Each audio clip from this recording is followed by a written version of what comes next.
Est-ce que vous connaissez Charles Guiteau, le gars qui a assassiné un président américain? Salut les découvreurs et les découvreuses, ici on découvre de différentes manières, donc si jamais ça vous plaît, n'hésitez pas à mettre un petit j'aime à la vidéo, la partager pour me soutenir, c'est très important, et surtout si l'envie vous en prend, abonnez-vous pour faire grandir la communauté. Nous sommes en 1841, Charles vient au monde, très tôt il perd sa maman, et il a été élevé par son daron qui est un psychopathe très porté sur la religion chrétienne et politicien. Charles grandit et on se rend compte très vite qu'avec son comportement erratique, tout ce qu'il entreprend, ça marche pas, quoi. Commerçant, banquier, postier, il y a quelque chose dans sa tête qui fait que ça marche pas du tout. Pour lui, la seule possibilité qu'il ait de réussir sa vie, c'est de suivre les traces de son père et devenir lui aussi un politicien.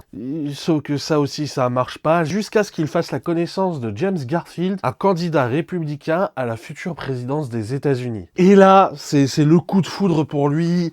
Garfield, c'est son candidat chouchou. Il se dit que ce mec-là, c'est l'avenir des États-Unis. Il faut à tout prix que je fasse campagne pour lui. Donc, c'est ce qu'il fait. Il fait campagne pour Garfield. Il lui écrit des discours qu'il lui envoie. Sauf que Garfield n'en a rien à carrer de ce mec-là, parce que de une, il ne le connaît pas.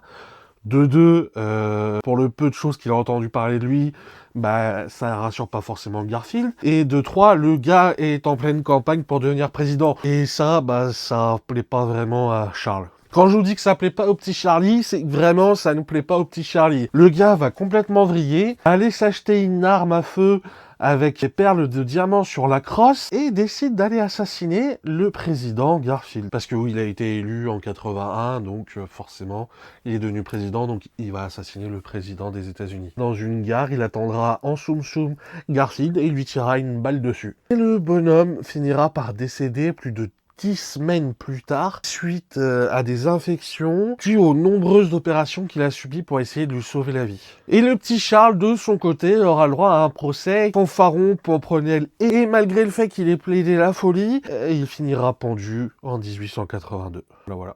Ce vertical est maintenant terminé, j'espère qu'il vous aura plu. N'hésitez pas à mettre un petit j'aime à la vidéo, à la partager pour me soutenir, c'est très important. Abonnez-vous pour faire grandir la communauté. Des histoires de fans complètement hystériques, il y en a pas mal. Donc dites-moi si vous en voulez d'autres. Moi je vous dis à très vite pour un prochain vertical. Prenez soin de vous, c'était Ludo. Peace.